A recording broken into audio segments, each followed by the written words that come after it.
প্রিয় দর্শক, শুভ সকাল। আপনারা দেখছেন চ্যানেল 24 এবং সবাইকে আমন্ত্রণ জানাচ্ছি সুস্থ থাকুন প্রতিদিন এই অনুষ্ঠানে। দর্শক, প্রতি সপ্তাহে শনিবার সকালবেলা আমি ডক্টর ফাইজা রাহলা এই অনুষ্ঠান নিয়ে হাজির হই আপনাদের সামনে এবং নির্দিষ্ট একটি বিষয় নিয়ে কথা বলি, তার সাথে আপনাদের প্রশ্নের উত্তর দেবার চেষ্টা করি। আজকের বিষয় জানানোর আগে জানিয়ে দিতে চাই, স্ক্রিনে দেখানো ফোন নম্বরে ফোন করে আপনাদের কোনো প্রশ্ন থাকলে সেই প্রশ্ন আমাদের কাছে রাখতে পারেন। আমাদের বিশেষজ্ঞ অতিথি তিনি আপনাদের উত্তর দেবেন। আজকে আমরা যে বিষয়টি নিয়ে কথা বলবো, আজকে আসলে আমরা নির্দিষ্ট কোনো বিষয় নিয়ে কথা বলবো না। আজকে চুল এবং ত্বকের নানা ধরনের সমস্যা নিয়ে আমরা কথা বলবো। দর্শক, গরমকাল আসছে, এখানে এখন থেকেই শুরু হচ্ছে অনেক ধরনের সমস্যা। সবগুলো সমস্যা নিয়ে আমরা কথা বলবো, তার সাথে সাথে আপনাদের উত্তর দেবার চেষ্টা করব। এবং আপনাদের প্রশ্নের উত্তর আজকে যিনি দিবেন তিনি হচ্ছেন ডক্টর এস.এম. বখতিয়ার কামাল, চুল এবং চর্মরোগ বিশেষজ্ঞ, সহকারী অধ্যাপক, ঢাকা মেডিকেল কলেজ হাসপাতাল। আমাদের অনুষ্ঠানে আসার জন্য আপনাকে অনেক ধন্যবাদ। আপনাকে ধন্যবাদ। আজকে আমরা আসলে অনেকগুলো সমস্যা নিয়ে আপনাকে অনেকগুলো প্রশ্ন করব। শুরুতেই বলতে চাই যে এই যে পহেলা বৈশাখ পার হয়ে গেল এবং গরমকাল, তাপমাত্রা বেড়ে যাচ্ছে, তবে এই বছর আসলে সাথে সাথে অনেক ধরনের দেখা যাচ্ছে বেশ বৃষ্টিও হচ্ছে, হিউমিডিটি বাতাসে অনেক বেশি। এই কারণে সমস্যার ধরনগুলো কিছুটা হলেও ডিফারেন্ট। এই গরমে আসলে প্রথমে মানুষজন যেই সমস্যায় বা যে ধরনের সমস্যায় ভুগে থাকেন তার মধ্যে একটি হচ্ছে ঘামাচি। আমরা সবাই জানি এবং সবাই কখনো না কখনো ভুগে থাকি, ছোট বাচ্চা থেকে শুরু করে বেশ বয়স্ক ওনারাও ভুগে থাকেন। এই ঘামাচির ব্যাপারে যদি আমাদেরকে বলতেন যে এটি কেন হয়, যদিও তার থেকেও গুরুত্বপূর্ণ হচ্ছে যে কি করা যায় সেই ব্যাপারটি জানা। ঘামাচি হচ্ছে যে আমাদের শরীরের এক ধরনের গ্রন্থি আছে, সেটাকে আমরা সোয়েট গ্ল্যান্ড বলি। আসলে আমাদের শরীর থেকে প্রচুর, আমরা যখন খুব গরমে যাই আমাদের শরীর থেকে প্রচুর ঘাম বের হয়ে যায়। এখন কোনো কারণে যদি গরমের মাত্রাটা খুব বেশি হয় এবং শরীর যদি এই নর্মাল প্রসেসে ঘামটা বের করতে না পারে, তাহলে এই ঘাম যে গ্রন্থিগুলো আছে এই গ্রন্থিগুলোর মুখগুলো বন্ধ হয়ে যায়, তখন এটাকে ঘামাচি বলা হয়। আমাদের ডাক্তারি ভাষায় এটাকে বলা হয় মিলিয়েরিয়া। ঘামাচি ডায়াগনোসিস করতে সাধারণত ডাক্তারের প্রয়োজন হবে না, রোগীরা নিজেরাই জানে যে এটা ঘামাচি। ঘামাচি যদি কেউ খালি গায়ে থাকে, মহিলাদের তো আর খালি গায়ে থাকার স্কোপ নাই, কিন্তু শিশুরা বা অনেক যারা বাসায় থাকে তারা অনেক সময় খালি গায়ে থাকে। খালি গায়ে থাকলে এটা কম হয়, কিন্তু খুব বেশি ড্রেস পরা থাকলে গরমের মধ্যে, এবং বিশেষ করে এখন যে পরিমাণ বৃষ্টি হচ্ছে, বাতাসে হিউমিডিটি বা জলীয় বাষ্পের পরিমাণ বেশি, এই সময়ে এই ঘাম গ্রন্থির মুখগুলো বন্ধ হয়ে যায়, ফলে ঘামাচি হয়। ঘামাচি হলে রোগী কী করবে? ঢিলেঢালা পোশাক পরবে, সুতির পোশাক পরবে, কিছু টেলকম পাউডার আছে বাজারে পাওয়া যায়, বিভিন্ন ঘামাচি পাউডার, এগুলো দিলে একটু আরাম বোধ করে। অনেকে আইস বা বরফ একটু ঘষেন, এটাও কাজ করে, কিন্তু বেশি ঘষতে গেলে আবার ঠান্ডা লেগে যেতে পারে, ফলে স্বাভাবিক থাকতে হবে। যে আমাদের সিলিং ফ্যান বা টেবিল ফ্যান যেগুলো আছে সেগুলো কার্যকরী। ঘামাচির সবচেয়ে ভালো যেটা চিকিৎসা, যে ওভারনাইট এয়ার কন্ডিশন রুমে থাকা, মানে সারা রাত, একদিন এক রাত সারা রাত এয়ার কন্ডিশন রুমে থাকা। এটা তো অনেকের জন্য সম্ভব না, এটা মানে বাস্তব না। ফলে যেটা হচ্ছে যে ঘামাচির চিকিৎসার জন্য সবচেয়ে ভালো কার্যকরী চিকিৎসা ক্যালামিলন লোশন নামে বাজারে এক ধরনের লোশন পাওয়া যায়, সেই লোশনটা ব্যবহার করা যেতে পারে। আর অনেকে দেখা যায় ঘামাচি হলে অনেক বেশি চুলকানোর সমস্যায় ভোগেন এবং এটা আসলে কষ্টকর হয়ে যায় কোনো কোনো ক্ষেত্রে। এটা খুব ইম্পর্টেন্ট কথা। সেক্ষেত্রে কি করণীয়? চুলকানির জন্য যে কোনো একটা অ্যান্টিহিস্টামিন, আমরা বাজারে জানি যে চুলকানি নাশক অনেক ধরনের ওষুধ আছে, যেগুলো রোগীরা জানেন, সাধারণ মানুষও জানেন যে চুলকানি হলে সাধারণত কী ওষুধ খেতে হয়। সাধারণত আমরা সেটেরিজিন জাতীয় বা লোরাটেডিন জাতীয় ওষুধ বেশি প্রেসক্রাইব করি।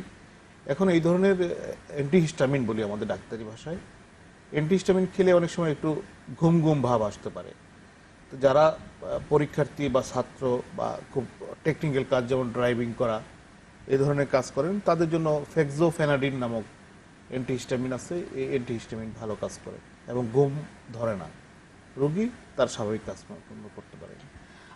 কিছু মানুষ বা দেখা যায় যে তারা অনেক বেশি ঘামছেন, তাদের ক্ষেত্রে কি ঘামাচি, আপনি যেটা বলছিলেন যে ঘর্মগ্রন্থির মুখটা যখন বন্ধ হয়ে যায় তখন আসলে ঘামাচিটা হচ্ছে, যারা অনেক বেশি ঘামে তাদের ক্ষেত্রে কি এটার সম্ভাবনাটা বেশি থাকে কিনা বা বেশি ঘামাচি হয় কিনা? ব্যাপারটা এটা না, প্রত্যেকটা রোগ হওয়ার প্রত্যেকটা মানুষেরই কিছু নির্দিষ্ট রোগ হওয়ার প্রবণতা থাকে। এই গরমে কিন্তু সবাই ঘামছি আমরা কম বেশি, কিন্তু সবারই কিন্তু ঘামাচি হচ্ছে না। দু একজন মানুষ এমনভাবে তৈরি, তাদের মানে একটু টেম্পারেচার ভেরিয়েশন, এরকম গরম বেশি হলে বা হিউমিডিটি বেশি হলে তাদের ঘামাচি হওয়ার প্রবণতাটা বেড়ে যায়। এটা প্রত্যেক মানুষের আলাদা আলাদা বৈশিষ্ট্য, সবারই ঘামাচি হবে তা কিন্তু না। তবে এক্সট্রিম গরম পড়লে, যে অতিরিক্ত গরম এবং কেউ সারাক্ষণ ভারী কাপড় বা সিনথেটিক কাপড় পরে আছেন, বিশেষ করে যারা পুলিশে আছেন বা আনফোর্সে আছেন, তাদের কিন্তু ঘামাচি হওয়ার প্রবণতাটা বেশি থাকে, কারণ তারা সারাক্ষণই ড্রেস পরে থাকেন এবং মোটা ড্রেস। যারা ইজি ড্রেস পরে, আবার আরেক ধরনের আজকালকার ছেলেরা টি শার্ট পরেন, এটাতেও কিন্তু ঘামাচি হওয়ার সম্ভাবনা বেশি থাকে। ফলে ঘামাচি যারা লুজ ড্রেস পরবে এবং সুতির কাপড় পরবে তাদের হওয়ার সম্ভাবনা সম্ভাবনা অনেক কম থাকবে। এই যে অনেক বেশি ঘেমে থাকা এবং ঘাম আসলে দেখা যায় যে সাথে সাথে হয়তো শুকিয়ে যাচ্ছে না, এটা বেশ কিছুক্ষণ ধরে হয়তো জামা কাপড় ভেজা থাকছে, এরকম একটি সিচুয়েশন, সেক্ষেত্রে আসলে ফাঙ্গাল ইনফেকশন বা আর কোনো ধরনের ইনফেকশনের সম্ভাবনা বাড়ে কিনা? ফাঙ্গাল ইনফেকশন তো আপনি একদম যথার্থই বলেছেন যে আমাদের দেশে ফাঙ্গাল ইনফেকশনের রেট অনেক বেশি। ফাঙ্গাল ইনফেকশন আমরা যেটা বলি দাঁত, এটা আসলে রোগী নিজেই বলতে পারে যে তার দাঁত হয়েছে। দাঁতটা হচ্ছে যে হট এবং হিউমিড, একটু আগে আমি যে কথাটা বললাম যে গরম এবং ঘাম, এই দুইটা কন্ডিশন যখন একসাথে থাকবে তখন ঘাম মানে দাঁত হবেই। এখন কাদের হবে? যেমন ছেলেরা প্যান্ট পরে, আন্ডারওয়্যার পরে এবং ছেলেদের কুস্কিতে দাঁত হয়, এটা কমন সমস্যা। এটাকে অনেক সময় কমন সাধারণভাবে ধরে নেওয়া হয় যে আমার ছেলেরা অনেকে ধরে নেয় যে আমার এখানে একটু চুলকাবে, একটু অ্যান্টিফাঙ্গাল মলম অনেকেই রাখেন, এটা ছেলেদের। আর মহিলাদের যেটা হয়, গ্রামের মহিলাদের বেশি হয়, কারণ গ্রামের মহিলারা এই গরমের দিনে ওনারা ধান শুকাবে, ধান তারপরে হচ্ছে যে আপনার সিদ্ধ করবে, অনেক কাজ করে ওনারা, অনেক গরমে অনেক ঘামে কাজ করেন এবং ওনারা শাড়ি এমনভাবে পরেন, একটা জায়গায় প্রতিদিন পরেন এবং খুব টাইট করে পরেন। আমরা এটাকে বলি বেল্ট এরিয়া। মহিলাদের যেখানে শাড়ি পরেন এবং ছায়া পরেন সেই জায়গাটাতে প্রচুর দাঁত হয়। ফলে দাঁত গরম এবং ঘাম থেকেই হয়, এ ব্যাপারে কোনো সন্দেহ নেই। এটা এক ধরনের ছত্রাক জাতীয় রোগ। এই ছত্রাকটা গরম এবং ঘাম পেলে বেড়ে যায়। যেই জায়গাগুলো ভিজা থাকে এবং গরমে থাকে সেই জায়গাগুলোতেই সাধারণত ফাঙ্গাল ইনফেকশন হয়। এই ফাঙ্গাল ইনফেকশনটা মাথা থেকে পা পর্যন্ত যে কোনো জায়গায় হতে পারে, কিন্তু সাধারণত পুরুষদের গ্রয়েন এরিয়া বা আমরা কুস্কি বলি যেটা, আর মহিলাদের বেল্ট এরিয়া, গ্রামের মহিলাদের বেল্ট এরিয়াতে বেশি হয়। এছাড়া বগলতলে হতে পারে, ইদানিং বগলতলে আমরা খুব বেশি দাঁত লক্ষ্য করছি। চিকিৎসা সম্পর্কে জানবো কি করণীয়, তবে তার আগে একজন দর্শক আছেন আমাদের সাথে, তার সাথে কথা বলবো। দর্শক, আপনার নাম বলবেন এবং আপনার প্রশ্নটি বা আপনার সমস্যাটি জানাবেন। আমার নাম হচ্ছে আমার বয়স 25 বছর। তো হচ্ছে যে আমার প্রবলেমটা হচ্ছে যে শীতের দিনে আমার কিছু প্রবলেম হয় না, আর আমার ত্বক হচ্ছে, বাট হচ্ছে গরমের দিন মুখে প্লাস মানে কিছু কিছু জায়গায়, এর জন্য আমি অনেক ধরনের কিন্তু ওষুধ ব্যবহার করলে হয়ে যায়, আবার লং টাইমের জন্য সেটা ঠিক হয়ে যায়, আবার গরম শেষ হয়ে গেলে ঠান্ডা আসলে সেটা ঠিক হয়ে যায়। আমি আসলে ঠিক বুঝতে পারিনি, আপনি কি উনি ক্লিয়ারলি যে বুঝতে পারবেন? সমস্যাটি বলছেন যে গরম আসলে ওনার গায়ে সাদা সাদা দাগের মতো কিছু সমস্যা দেখা ও যায়। আচ্ছা আচ্ছা আচ্ছা, ঠিক আছে। এটাকে আসলে এটা হচ্ছে ছুলি, আমরা ডাক্তারি ভাষায় বলি পিটারিসিস ভার্সিকুলার অথবা টিনিয়া ভার্সিকুলার। এটাও এক ধরনের ফাঙ্গাল ইনফেকশন। এটা আমাদের দেশে খুবই কমন, কিন্তু এটাতে একটা সুবিধা আছে যে রোগীর কোনো কষ্ট হয় না। অনেক সময় গরমে গেলে হালকা কুটকুট, মানে আমরা মানে লোকাল ল্যাঙ্গুয়েজে যে বলি যে কুটকুট করে চুলকানো, এই ধরনের একটা অনুভূতি হয়। এটাতে তেমন কোনো প্রবলেম হয় না এবং সাধারণত উনি যেটা বললেন যে গরম চলে গেলে আবার ভালো হয়ে যায়, আবার গরম আসলে আবার হয়। এটা কসমেটিক্যালি খারাপ, দেখতে একটু খারাপ দেখা যায়, নাহলে আদারওয়াইজ অন্য কোনো প্রবলেম নাই।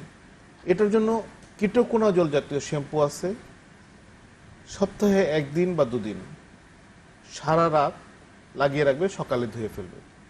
এরকম 3 থেকে 6 মাস লাগালে এই রোগ সাধারণত সম্পূর্ণ ভালো হয়ে যায়। এটা একদম সিম্পল চিকিৎসা। আরও খাওয়ার ওষুধ আছে, সেগুলা মানে ওষুধের নাম কিটোকোনাজল জাতীয় ট্যাবলেট আছে, ইট্রাকোনাজল ক্যাপসুল আছে, ফ্লুকোনাজল ক্যাপসুল আছে, এগুলো খাওয়া যায় এগুলো খাওয়ার ওষুধ। তবে খেতে গেলে ওটা খেতে গেলে ডাক্তারের অবশ্যই পরামর্শ ডাক্তারের পরামর্শে খেতে নিয়ে হবে। খেতে হবে। কিন্তু লাগানো যেটা সেটা সিম্পল, কিটোকোনাজল শ্যাম্পু বাজারে অ্যাভেলেবেল, প্রায় সব ওষুধের দোকানেই পাওয়া যায়। সারা রাত লাগাবে, সপ্তাহে 1 দিন বা 2 দিন। এটা কি একবার যদি ভালো হয়ে যায়, বা আপনি যেটা বলছিলেন যে কয়েক মাস লাগালে এটা ভালো হয়ে যাবে, পরবর্তীতে আরো একবার হওয়ার সম্ভাবনা থাকে কিনা? যে কোনো রোগ ভবিষ্যতে আবার হতে পারে, কারণ আপনি যখন এই ধরনের আবহাওয়ায় আবার এক্সপোজড হবেন, মানে আপনাকে তো গরম প্রতি বছরই ফেস করতে হবে, গরমকাল আসলে আবার হতে পারে, কিন্তু পরবর্তীতে ওনার হলে এত সিভিয়ার হবে না, তো হয়তো অল্প হবে, তখন হয়তো খাওয়ার ওষুধ লাগবে না, একটা ছোট মলম লাগালেই ভালো হয়ে যাবেন এই ধরনের। আমরা আসি আপনারা যেটা নিয়ে আপনি বলছিলেন আমাদেরকে ফাঙ্গাল ইনফেকশন, আপনি বলছিলেন যে গরম এবং ঘামের কারণে যে সমস্ত জায়গায় কাপড়ের হয়তো বেশি কন্ট্যাক্টে থাকে সেই সব জায়গায় হতে পারে। হ্যাঁ, এখানে আমি আরেকটা কথা যোগ জি, করে নিই, যদিও সময় অনেক সময় থাকে, যে অনেকে খুব টাইট ড্রেস পরেন, আমার রিকোয়েস্ট থাকবে একটু লুজ ড্রেস পরবেন, কারণ ইদানিং দেখা যাচ্ছে যে মহিলাদের বিশেষ করে বগলতলে মানে এক্সিলাতে খুব বেশি ফাঙ্গাল ইনফেকশন হচ্ছে। এটা শুধুমাত্র খুব টাইট ফিটিং ড্রেসের জন্য। লুজ ড্রেস পরলে এখানে একটু বাতাস ঢুকবে। ফাঙ্গাল ইনফেকশনে অবশ্যই ওই জায়গাটায়, আক্রান্ত জায়গায় বাতাস ঢুকতে হবে, না হলে কিন্তু ফাঙ্গাল ইনফেকশন ভালো হবে না, ভালো হলেও আবার হবে। ফলে খুব লুজ ড্রেস পরা খুব গুরুত্বপূর্ণ। আরেকটা কথা খুব গুরুত্বপূর্ণ, একবার যদি কারো ফাঙ্গাল ইনফেকশন হয়, এই ফাঙ্গাসটা কাপড়ে 6 মাস পর্যন্ত থেকে যেতে পারে। ফলে ফাঙ্গাল ইনফেকশন বা দাঁত যদি কারো হয়, তার ড্রেসগুলো অবশ্যই প্রতিদিন ইস্ত্রি করে মানে আয়রন করে পরতে হবে, না হলে আবার হবে। রোগ ভালো হয়ে যাবে, কাপড় থেকে আবার এই ফাঙ্গাস শরীরে ঢুকবে, আবার ইনফেকশন হবে। কিন্তু যদি আয়রন করা হয় তাহলে আসলে কাপড়ের সেই কাপড়ের সেই ফাঙ্গাসটা মরে যাবে, ফলে রোগ তাড়াতাড়ি ভালো হয়ে যাবে। আবার আপনি যে কথাটা বলেছেন যে আবার এই রোগ হবে কিনা, হওয়ার সম্ভাবনাটা অনেক কমে যায়। ফাঙ্গাল ইনফেকশনের কারণ এর চিকিৎসায় আসলে কি ধরনের ওষুধ ব্যবহার করা হয় এবং কতদিন লাগতে পারে? ওই সেম জিনিস, ফাঙ্গাল ইনফেকশন এখন বাংলাদেশে এবং ইন্ডিয়াতে রেজিস্ট্যান্ট, খুব সহজে ভালো হয় না। আগে সিম্পল ট্যাবলেট ছিল বা ক্যাপসুল ছিল, 10-15 দিন খেলেই ভালো হয়ে যেত, অনেক সময় অনেক কম খেলেও ভালো হয়ে যেত। কিন্তু এখন বাংলাদেশ এবং ইন্ডিয়াতে এই রোগটা সহজে ভালো হতে চায় না, ফলে অনেক বেশি পরিমাণ ওষুধের প্রয়োজন পড়ে, অনেক বেশি ওষুধের প্রয়োজন পড়ে, এবং অবশ্যই এই ক্ষেত্রে বিশেষজ্ঞ চিকিৎসকের পরামর্শ অনুযায়ী ওষুধ খেতে হবে। খেলে যে সাথে সাথেই ভালো হয়ে যাবে তা কিন্তু না, কারণ এই ক্ষেত্রে যেহেতু জীবাণু ওষুধের প্রতি রেজিস্ট্যান্ট, ফলে আপনাকে ধৈর্য ধরে অপেক্ষা করতে হবে। বিশেষজ্ঞ ডাক্তার প্রয়োজন অনুযায়ী ওনার ওষুধ চেঞ্জ করবে বা যোগ করবে। আরো একজন দর্শক আছেন, আমরা তার জি। প্রশ্নটি জানবো। দর্শক, আপনার নাম বলবেন এবং আপনার সমস্যাটি জানাবেন। আমার নাম মোহাম্মদ মাহবুব সুবহান, মাদারীপুর শিবচর থেকে বলতেছি। জি, আপনার প্রশ্ন। আমার মাথা গরমেতে প্রচুর চুলকায় আর চুল উঠে যেতেছে, আস্তে আস্তে আমার চুল খালি হচ্ছে মাথা থেকে, চুল পড়ে যেতেছে মাথা থেকে, আর গরম পড়লে বেশি সমস্যা দেখাই যায়। আপনার কি চুলকায়? খুশকি আছে? জি না, খুশকি নেই মাথা। মাথা কি তেল তেলে? মাথা তেল তেল না অবশ্য, কিন্তু ঘামায়। ঘামায়? আচ্ছা, ঠিক আছে। ওনার বয়সটা কি ক্ষেত্রে? বয়স 23 বছর বললেন মনে হয়। বয়সটা কত আপনার? 25-26। 25-26। আচ্ছা, ঠিক আছে। এটা যেটা হচ্ছে যে চুল পড়া একটা কমন প্রবলেম ছেলেদের। বেশিরভাগ ক্ষেত্রে চুল পড়ার কারণ হচ্ছে অ্যান্ড্রোজেনেটিক অ্যালোপেশিয়া, মানে বংশগতটা। উনি যেহেতু বললেন যে মাথা চুলকায় এবং চুল পড়ে যায়, যেহেতু খুশকি নাই, এটা হচ্ছে যে আমার ধারণা অ্যান্ড্রোজেনেটিক অ্যালোপেশিয়া। অ্যান্ড্রোজেনেটিক অ্যালোপেশিয়া হচ্ছে যে হরমোন ঘটিত এবং বংশগত প্রভাব ঘটিত এক ধরনের চুল পড়া।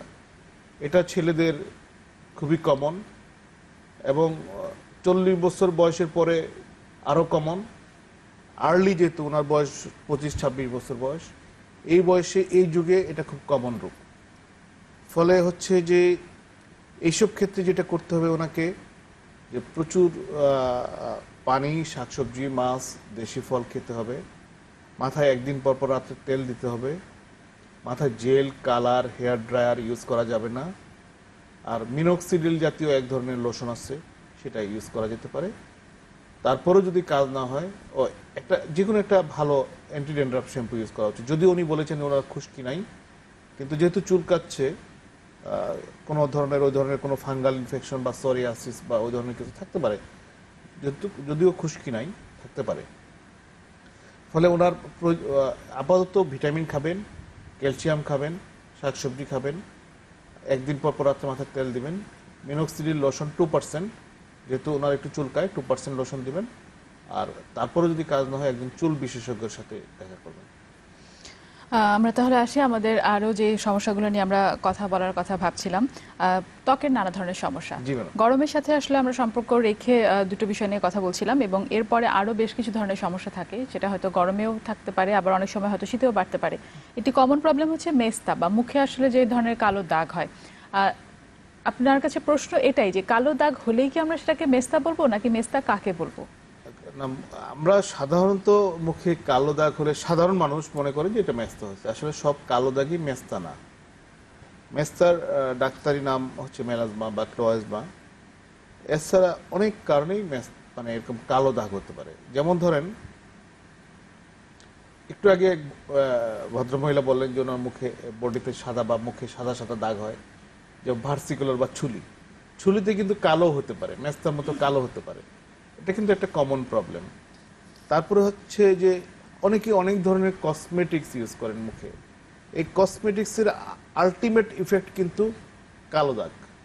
ওনারা মনে করেন যে উনি রং ফর্সাকারী ক্রিম লাগিয়ে ফর্সা হয়ে গেলেন, কিন্তু শেষ যে রেজাল্টটা হবে সেটা হবে মুখে একটা কালো দাগ। উনি মনে করবেন যে মেস্তা হয়েছে। আসলে এটা মেস্তা না, ওক্রোনোসিস একটা রোগ আছে, যেটা হচ্ছিল যে এই ধরনের কসমেটিক্সের সাইড এফেক্টের জন্য মুখে কালো দাগ হতে পারে। অনেক ওষুধ খেলে দাগ হতে পারে, অনেককে রোদে গেলে কালো দাগ হতে পারে। আর একটা কমন রোগ হচ্ছে নিভাস, ডাক্তারি ভাষায় নিভাস বলে। রোগীদেরকে আমরা যদি যখন বলি যে এটা জন্মদাগ, রোগী বলে যে না, আমার তো জন্মের থেকে ছিল না। আসলে জন্মদাগ জন্মের থেকে হবে এমন কোনো কথা নাই।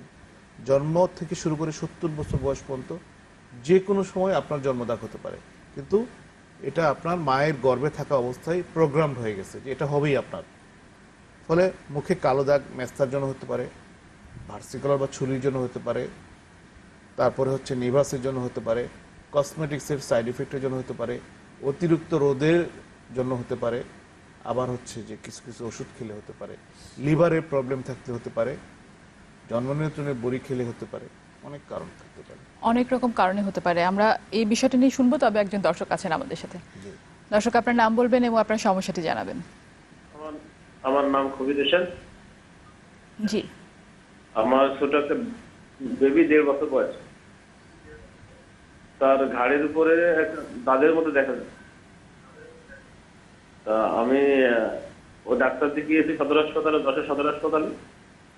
ওখানে একটা মলম দিয়েছে, কিন্তু কমতেছে, ছাড়তেছে না। আপনার মানে ফ্যামিলিতে আপনার বা আপনার ওয়াইফের কোনো দাঁত, আপনি বললেন দাঁতের মতো, তাই তো? জি। আপনার ফ্যামিলিতে কারো আছে কিনা ওই ধরনের? হ্যাঁ, আমার আছে। আপনার আছে দাঁত? হ্যাঁ, ঠিক আছে। এখন আমি একটু আগেই বলেছি যে দাঁত সহজে ভালো হয় না এখন বাংলাদেশে এবং ইন্ডিয়াতে, পৃথিবীর অন্য দেশগুলোতে ভালো হয়ে যায়। ফলে আপনার মানে উচিত হবে যে একজন চর্মরোগ বিশেষজ্ঞ দেখিয়ে খুব সিরিয়াসলি এটা চিকিৎসা করা। হ্যাঁ, মলম দিলে একটু কমতে পারে, আবার হবে, আবার যাবে, আবার হবে, এরকম হতে পারে। ফলে আমার ধারণা হচ্ছে যে কিছু খাওয়ার ওষুধ দিতে হবে বেবিকে। আমার ধারণা, আপনার প্রতি উপদেশ হচ্ছে বা সাজেশন হচ্ছে যে আপনি অবশ্যই একজন যশোরে খুব ভালো চর্মরোগ বিশেষজ্ঞ আছেন, আপনি একজন চর্মরোগ বিশেষজ্ঞ দেখিয়ে চিকিৎসাটা নেন।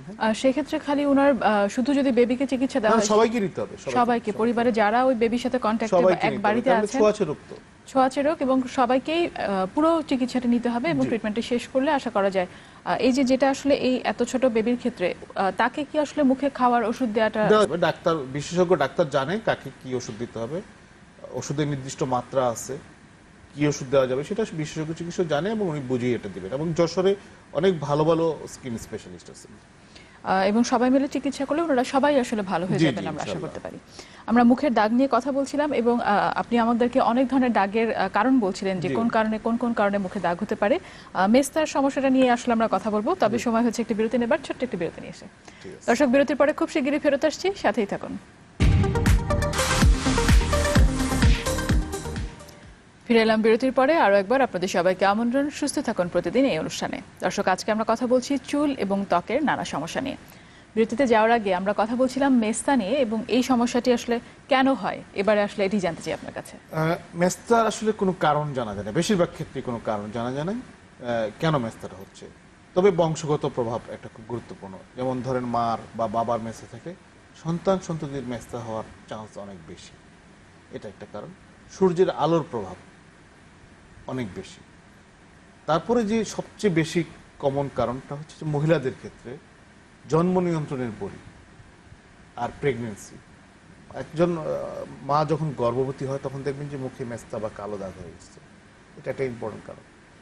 কারো যদি লিভারের কোনো সমস্যা থাকে তাহলে তার মুখে মেস্তা হতে পারে। আর হচ্ছে কিছু কিছু ওষুধের সাইড ইফেক্ট হিসেবে মেস্তা হতে পারে। তবে বেশিরভাগ ক্ষেত্রে কোনো কারণ জানা যায়নি। কিভাবে এর চিকিৎসা করা হয় এবং চিকিৎসার পরে সম্পূর্ণ ভালো হবে কিনা, এটি একটি বড় প্রশ্ন। বড় প্রশ্ন। চিকিৎসা নিয়েও আসলে মানুষের যতখানি আগ্রহ থাকে, কিন্তু তারপরেও তারা এটাও ভাবেন যে চিকিৎসার পরে সম্পূর্ণ সুস্থ হয়ে যায় কিনা। হ্যাঁ, এখানে খুব ইম্পর্টেন্ট প্রশ্ন যে হচ্ছে যে চিকিৎসা আছে কিনা। এক নাম্বার, প্রথম কথা হচ্ছে যে আমি কারণই জানি না কেন হচ্ছে, ফলে আমাকে অজানা শত্রুর বিরুদ্ধে যুদ্ধ করতে হচ্ছে, এটা ডিফিকাল্ট। এখন যেমন ধরেন কোনো গর্ভবতী মার যদি কেউ যদি বলেন যে আমি যখন প্রেগনেন্ট ছিলাম তখন আমার মেস্তা হয়েছে, তখন আমরা মোটামুটি বলে দিতে পারি যে আপনারা 6 মাস বা 12 মাস ওয়েট করেন, আর কিছু ওষুধ দিলাম, আপনি ভালো হয়ে যাবেন। কারো লিভারের সমস্যা আছে, তার লিভারের চিকিৎসা দিলাম। কেউ কোনো ওষুধের কারণে হচ্ছে, ওটার চিকিৎসা দিলাম, ভালো হয়ে যাবে। কিন্তু যেই ক্ষেত্রে বেশিরভাগ ক্ষেত্রে আমরা কারণ জানি না, সেখানে খুব ডিফিকাল্ট হয়ে যায়। এবং মেস্তা ভালো হবে কিনা, এখন আমাদেরকে প্রথমে জানতে হবে যে এটা কোন স্কিনের। আপনি জানেন যে স্কিনের কয়েকটা লেয়ার আছে, যে স্কিনের উপরের লেয়ার, মাঝের লেয়ার, নিচের লেয়ার। এখন হচ্ছে যে এইভাবে মেস্তাকে 3 ভাগে ভাগ করা হয়েছে, এপিডার্মাল মেলাজমা, ডার্মাল মেলাজমা আর মিক্সড মেলাজমা। যেটা স্কিনের উপরের লেয়ারে হয় সেটা সাধারণত চিকিৎসা দিলে ভালো হয়ে যায়। যেটা মাঝের লেয়ারে হয় সেটা চিকিৎসা দিলে উন্নতি হয়, ভালো হয় না। আর যেটা নিচের লেয়ারে হয় সেটা চিকিৎসা দিলেও কোনো কাজ করে না। ফলে হচ্ছে যে প্রথমে আমাকে ডিসাইড করতে হবে যে এটা আসলে কোন লেয়ারে হয়েছে। যদি উপরের লেয়ারে হয় তাহলে আমি রুগীকে বলবো যে আপনারটা ভালো হয়ে যাবে। যদি মাঝের লেয়ারে হয় আমি রুগীকে বলবো যে আপনারটা উন্নতি হবে কিন্তু ভালো হবে না। যদি নিচের লেয়ারে হয় আমি বলবো যে আপনারটা ভালোই হবে না। তাহলে তারপরের প্রশ্ন যে আবার কতদিন ভালো থাকবে, যেটা ভালো হবে এটা নিশ্চয়তা কেউ দিতে পারবে না। আবার কবে হবে, এটা 6 মাস পরে হতে পারে, 6 বছর পরে হতে পারে, কিন্তু হতে পারে, আবার নাও হতে পারে জীবনেও কোনোদিন। ফলে আমি শুধু বলতে পারবো যে আপনারটা ভালো হবে কিনা, কিন্তু ভালো হয়ে কতদিন আপনি ভালো থাকবেন এই কথা কেউ বলতে পারবে না। আপনি যেটা বলছিলেন যে একদম নিচের লেয়ারে থাকলে আসলে ভালো হবে না, সেক্ষেত্রে আধুনিক কোনো চিকিৎসা বা অনেকে এখন আসলে লেজারের কথা শুনে থাকেন, হ্যাঁ, জি। সেই ধরনের কোনো চিকিৎসা দিয়েও কি ভালো করা যায় কিনা? লেজার দিয়ে কিছু কিছু ক্ষেত্রে ভালো করা যায়, কিন্তু সব ক্ষেত্রে আপনি নিশ্চিতভাবে বলতে পারবেন না যে নিচের লেয়ারে আসছে লেজার দিলে এটা ভালো হবে, এটা নিশ্চয়তা সহকারে বলা যাবে না। আমি শুধু রুগীকে বলতে পারি যে আমি শুধু ট্রাই করতে পারি আপনার জন্য, আমার চেষ্টাটা থাকবে। ভালো হবে কিনা সেটা আমি নিশ্চিতভাবে বলতে পারবো না। কিছু কিছু রোগীর ক্ষেত্রে ভালো হয়, কিছু কিছু রোগীর ক্ষেত্রে নিচের লেয়ারে থাকলেও লেজার দিয়েও কোনো কাজ হয় না। একেবারে আধুনিক চিকিৎসা কি কি আছে এই রোগের জন্য? আধুনিক চিকিৎসা আসলে আমরা সাধারণত যে প্রচলিত চিকিৎসা বা কনভেনশনাল চিকিৎসা সেটাই দিয়ে থাকি। এখানে সবচেয়ে ইম্পর্টেন্ট হচ্ছে যে আমি যদি কোনো কারণ জানি, আগেই বলেছি এই কারণটার চিকিৎসা করতে হবে।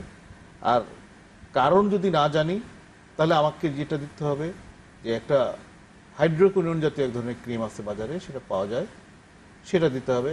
একটা সানব্লক দিতে হবে, কারণ মেস্তার যেই কারণেই হোক না কেন সূর্যের আলো রাখলে এই মেস্তাটা বাড়বে। ফলে একটা সানব্লক দিতে হবে এবং রোগীকে বলতে হবে অপেক্ষা করতে। তাহলে 3টা কথা খুব ইম্পর্টেন্ট, একটা হচ্ছে একটা হাইড্রোকুইনোন ক্রিম, একটা সানব্লক, আর একটা হচ্ছে অপেক্ষা। এই অপেক্ষার সময়টা কতটুকু বলা যাবে না। আপনি একজন আসলে বিশেষজ্ঞ চর্মের ডাক্তার। আমি এখন আপনার কাছে যে প্রশ্নটি করতে চাই যে বিভিন্ন অনলাইনে দেখা যায় রং ফর্সাকারী ক্রিম পাওয়া যায় এবং তারা আসলে গ্যারান্টি সহকারে চিকিৎসা দিয়ে থাকেন এবং তারা ক্লেম করেন যে এই কয়দিনের মধ্যে আপনি ফর্সা হবেনই, এই কয়দিনের মধ্যে আপনার মুখের দাগ চলে যাবেই। এই যে ওনারা এই কথাগুলো বলছেন, এটা কতটুকু যুক্তিযুক্ত? যেহেতু আপনি নিজেই কিন্তু বলছেন যে একদম নিচের স্তরে যদি কোনো দাগ থাকে সেটা আসলে আমরা দূর করতে পারি না, হয়তো কোনোভাবেই সেটা পারা যাবে না। এই যে গ্যারান্টি সহকারে চিকিৎসা দেওয়া হচ্ছে, এগুলো কতখানি যুক্তিযুক্ত এবং কতখানি সেফ? যারা বুঝে না বুঝে আসলে এই রং ফর্সাকারী ক্রিমগুলো ব্যবহার করছেন, তারা কি আসলে বিপদের ঝুঁকি, তাদের এখন বিপদের ম্যাডাম ঝুঁকি তাহলে কতখানি? একটু আসতে হয় যে রং ফর্সাকারী ক্রিমে আসলে কি থাকে সেটা জানতে হবে। আমি একটু আগে বললাম হাইড্রোকুইনোন ক্রিম, হাইড্রোকুইনোন থাকে, ভিটামিন এ থাকে, এগুলো হচ্ছে ডাক্তারি মতে অ্যাপ্রুভ, সারা পৃথিবীতে অনুমোদিত। কিন্তু তারা যেটা করেন, এখানে মার্কারি বা পারদ নামে একটা জিনিস দেওয়া আছে, আর আছে স্টেরয়েড নামে একটা জিনিস। এরা রং ফর্সা করবেই, ডেফিনেটিভ, অবশ্যই রং ফর্সা হবে, কিন্তু ক্ষতিটা হবে পার্মানেন্ট এবং মানে বড় ধরনের ক্ষতি। এতে যেটা হয়, ইমিডিয়েট যে ক্ষতি হতে পারে, যে লাল হয়ে যেতে পারে, জ্বলতে পারে। অনেক সময় রুগী বলে যে না রং ফর্সা হচ্ছে, কিন্তু রোদে যেতে পারি না, রোদে গেলেই মানে লাল হয়ে যায়, চুলকায় বা জ্বলাপোড়া করে, সেটা হতে পারে। দীর্ঘস্থায়ী কি ইফেক্ট হতে পারে, স্কিন একদম পাতলা হয়ে যায়। আপনি দেখবেন, আপনি খুব ভালো করে খেয়াল করলে এরপরে দেখবেন যারা রং ফর্সাকারী ক্রিম ইউজ করেন, আপনি দূর থেকে দেখলে বুঝতে পারবেন যে স্কিন পাতলা হয়ে গেছে, রক্তনালীগুলো দেখা যাচ্ছে, অনেক ধরনের ব্রণ ওঠে, মুখ লোমে ভরে গেছে, এবং খুব খুব কাছের থেকে যদি আপনি যদি মুখের একটা গন্ধ নেন, দেখবেন মুখ থেকে একটা দুর্গন্ধ বেরোচ্ছে স্কিন থেকে। এটা হচ্ছে যে মধ্যবর্তী ইফেক্ট। আর লেট ইফেক্ট যেটা হবে সেটা ক্যান্সার।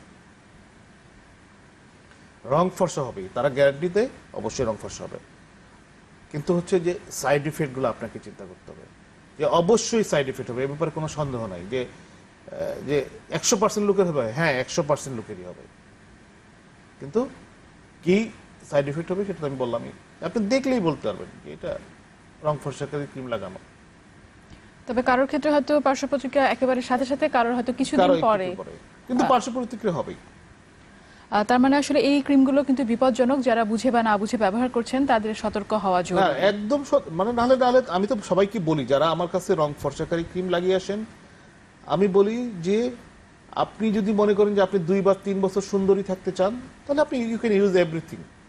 বাট আপনি যদি মনে করেন যে না আপনার সারা জীবন একটা হেলদি স্কিন, ফর্সা মানেই সুন্দরী না, হেলদি স্কিন, সুস্থ ত্বক হচ্ছে সুন্দর। আমি বলি যে আপনি যদি মনে করেন যে আপনার সারা জীবন সুস্থ ত্বক নিয়ে থাকতে চান, আপনি অবশ্যই কিছু ইউজ করবেন না, অথবা একদম ইন্টারন্যাশনালি রিকমেন্ডেড যেই ক্রিমগুলো আছে, অথবা ডাক্তারের পরামর্শ অনুযায়ী কোনো একটা ক্রিম ব্যবহার করেন, যেগুলোতে আপনার উপকার খুব একটা বেশি হবে না, আপনি হয়তো এরকম ম্যাজিক্যালি ফর্সা হবেন না, কিন্তু আপনার কোনো ক্ষতি হবে না। এগুলো গেল আসলে মুখে মাখার ক্রিমের কথা। তবে বেশ কিছুদিন ধরে আসলে এরকম অনলাইন অনেকগুলো পেজে দেখা যাচ্ছে খাওয়ার ওষুধ পাওয়া যাচ্ছে, যেগুলোও কিনা আসলে একই ধরনের দাবি করে যে আপনি এই ওষুধটা খেলে আপনি পার্মানেন্টলি ফর্সা হয়ে যাবেন, এবং সেই ফর্সা আসলে 2-3 শেড বা 4 শেড 5 শেড এক এক জায়গায় এক এক রকম ভাবে বিজ্ঞাপন করা হচ্ছে, মার্কেটিং করা হচ্ছে। এই ওষুধগুলোতে আসলে কি থাকে এবং সেগুলোর মেকানিজম অফ অ্যাকশনটা কি, সেগুলো আদৌ সেফ কিনা, যদিও তারা বলে দিচ্ছেন যে কোনো পার্শ্ব প্রতিক্রিয়া নেই, আসলে পার্শ্ব প্রতিক্রিয়া আছে কিনা, এই ওষুধগুলোর অনুমোদন আছে কিনা, সেগুলো মানে মানুষজন যে কিনে খাবেন সেই অনুমোদন আছে কিনা, যেহেতু ডোজ এক একজনের ক্ষেত্রে বয়স যতই হোক, তার ওজন যতই হোক, ডোজ কিন্তু সেমই দেওয়া হচ্ছে, যে আপনি প্রতিদিন একটা করে বা 2টা করে ট্যাবলেট খাবেন, সেটা কতটুকু যুক্তিযুক্ত, এই ব্যাপারগুলো যদি এটা হচ্ছে প্রথম কথা হলো, এগুলোর কোনো অনুমোদনই নেই, যে এগুলো কোনো অনুমোদন নাই, এগুলো অবৈধ, এগুলো রিকগনাইজড না। যে যে কোনো একটা ফুড অথবা কসমেটিক্স আমি বা ড্রাগ যাই বলি না কেন, পৃথিবীতে বিভিন্ন সংস্থা আছে, অথরিটি আছে, যারা বলে যে এটা খাবার হিসাবে নিরাপদ, এটা ওষুধ হিসেবে নিরাপদ, এটা কসমেটিক্স হিসেবে নিরাপদ, কিন্তু এগুলা পৃথিবীর কোনো সোসাইটি দ্বারা এগুলো অনুমোদিত না, এগুলো রিকমেন্ডেড না, এগুলোর সেফটি প্রমাণিত হয় নাই। ইভেন এরা কি ওষুধ মানে ভিতরে কি দেওয়া আছে সেটাও লেখা নাই, প্রপারলি লেখা নাই। ফলে এগুলো কোনোভাবেই নেওয়া যাবে না, কোনোভাবেই গ্রহণযোগ্য না। হয়তো আপনি যেটা বললেন যে গ্যারান্টি দেয় ফর্সা হবে, ফর্সা অনেক কিছু করে, কিন্তু সেগুলো তো আমাদের তো সেফটি চিন্তা করতে হবে, যে আগের জীবন তারপরে অন্য কিছু।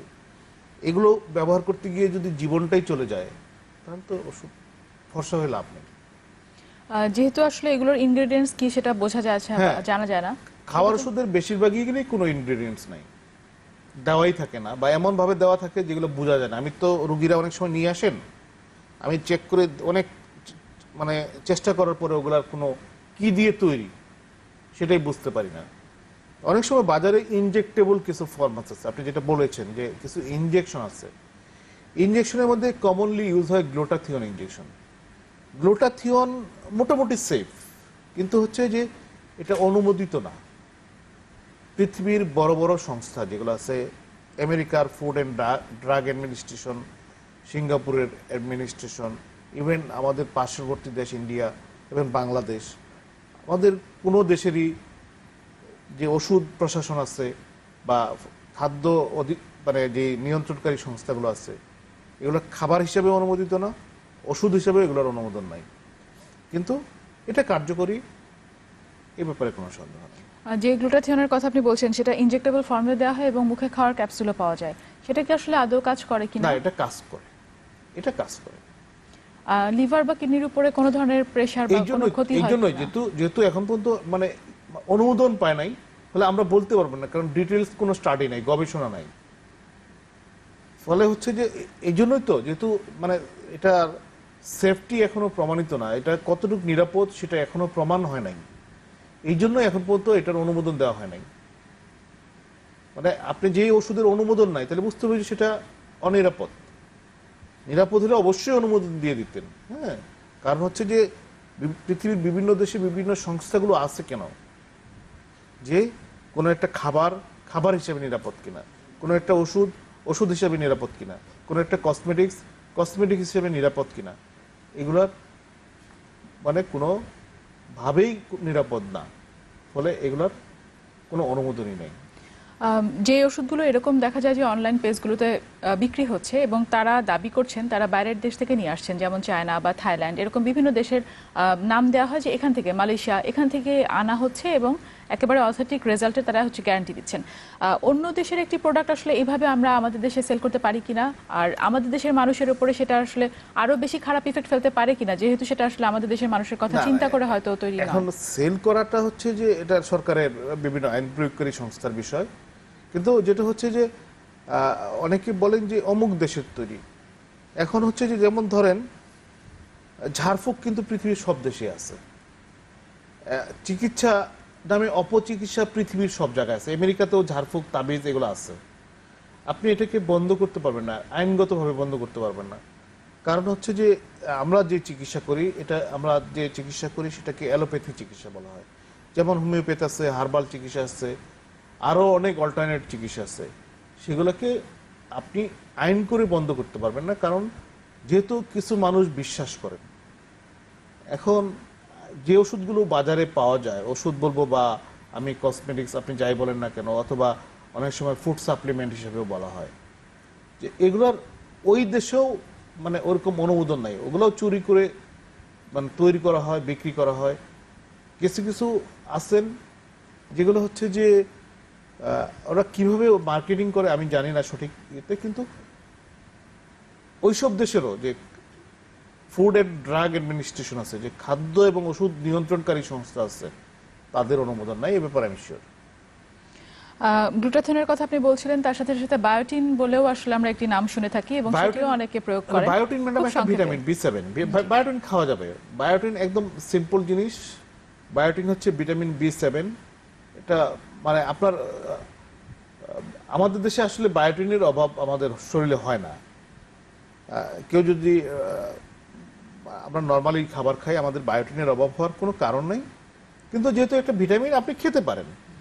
কিন্তু যেভাবে বায়োটিনকে হাইলাইটস করা হচ্ছে, এটা ব্যবসা, এটা স্রেফ ব্যবসা, আর কিছু না। এটিও কি আসলে রং ফর্সা না না, বায়োটিন রং কোনোভাবেই ফর্সা করে না। বায়োটিন নিয়ে আমি যেহেতু চুল নিয়ে কাজ করি, এবং আমার প্রিয় বিষয় হচ্ছে যে food and hair and nutrition, যে চুলের পুষ্টির জন্য কি কি খাবার খুব গুরুত্বপূর্ণ। বায়োটিন নিয়ে আমি অনেক লেখাপড়া করেছি বায়োটিনে যেটা হয় যে চুলের ক্ষেত্রে কিছুটা কাজ করে, রং ফর্সাকারী হিসেবে বিন্দুমাত্র না। আর হচ্ছে যে এটার সেফ 100%, কস্ট অনেক বেশি, এটা মূলত ব্যবসা। আমাদের এই অনুষ্ঠানে এসে অনেকগুলো বিষয় নিয়ে আপনি আমাদেরকে অনেক ধরনের তথ্য দিলেন, আপনাকে অনেক ধন্যবাদ। আপনাকে ধন্যবাদ, চ্যানেল 24-কে ধন্যবাদ এবং দর্শকদেরকেও ধন্যবাদ। প্রিয় দর্শক, আজ তাহলে এ পর্যন্তই। দেখা হবে সামনের সপ্তাহে, কথা হবে অন্য কোনো বিষয় নিয়ে। ভালো থাকুন, সুস্থ থাকুন এবং দেখতে থাকুন চ্যানেল 24।